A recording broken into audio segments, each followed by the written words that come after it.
Yung mga tutunan sa mga kaibigan ko yan. Eh, like, nanunurpresa talaga sila. Consistent for 3 years na. 4 years, 3 years. Consistent.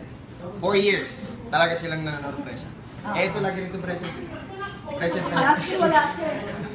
Wala siya last year. Nung last year. Nandun ako eh. Hindi ako nandun. Ano pala yun? Nagkakaman pa tayo dito.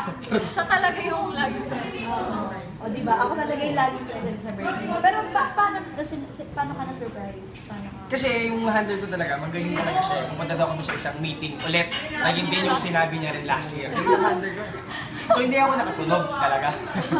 Pero hindi ko alam na dito. Kasi muna pinapunta na ako sa ibang resto. Pero nagulat ako, ang dami nila. Sobrang dami nila. Kasi yung mga ninoperasa lang sa akin.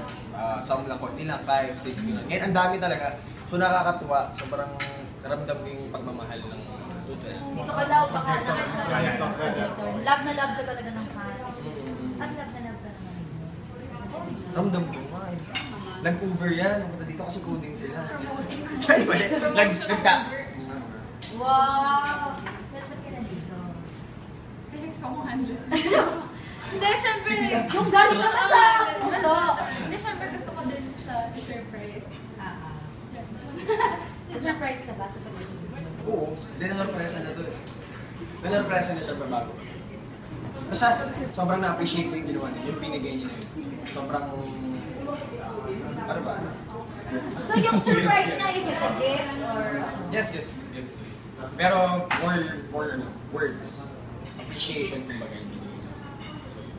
Paano ba? Kasi sweet naman. Okay doon. Ano ba? Kasi emotional siyang tao. Nilaglag. Hindi, kasi emotional siyang tao. And ano siya, very appreciative siya sa mga ganong bagay. And gusto ko lang ma-feel niya sa birthday niya na love. Pinipigilan. Alam niya nagpipigil ako yung best. So, ibig sabihin, parang teary-eyed ka. Kasi totoo eh. Totoo kasi yung mga nasabi dun sa letter.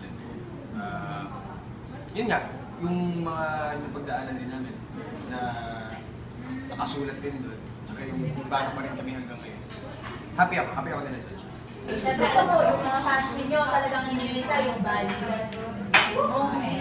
May gano'n na ba? Or papunta ba doon? Or as of now, hindi mo naisip yun? Siguro kung sa amin ngayon maliliit masaya kami sa mga Pilipinas. Alam namin na nandun kami para sa isa. Yung kumbaga shoulder to cry on. As in, sobrang solid. Na anytime of the day, kahit pag bigyan ng tawarin mo siya, sasabihin siya. Sino madalas ba ang Actually, ngayon naman wala na ako sige ako na. Pero mas emotional siya. Mas emotional. Mas madami ako na pagdaanan pala. Hindi naman namin magkakatrabaho ulit. Even before Hakma? Before pa, Even after nung breakup, nakakatawa kami. Kasi kami nagko-comfort sa sobrang love. So, nung naghiwalay kami, pag may mga problems kami rin yung takbo na isa sa hiwalay na kami. Hindi kasi of all people... bago yung friendship. Hindi, actually kung ano man kami before, ganoon pa rin naman. All people kasi mas nila talaga ako. So yung tipong hindi kayo i-judge. Eh kasi parang din na din. Walang pressure sa akin. Sa'yo na. Kailangan niya ma-feel yung love. Hindi yun ba? Mas ano? Kasi, syempre, huli kong in-interview yata kayo nung ano pa. So, huli ko tinanong to, yung presko nyo pa. So that was weeks ago. And right now, syempre, mas madalas kayong magkasama. Mas tumagal din yung pagkasama nyo. May nagbago ba? Mas nag-develop ba? Siguro sa amin, hindi naman kami relationship. Siguro nakikita yun eh. So may something. Ever since naman talaga, sweet talaga siyang tao. Sweet siya as a person. At hindi din nagbago. Kahit nung nagkulay na. Pero, Perfect time.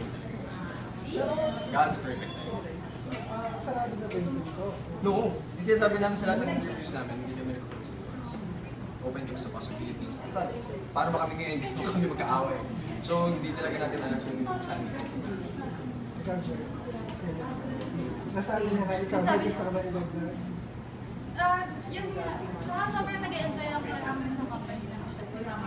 And nag-enjoy kami sa mga tapings kasi parang after Twin Hearts, ngayon na lang kami ulit talaga yung parang halos everyday talaga nagkakasama. So, sobrang na-enjoy talaga namin yung time namin.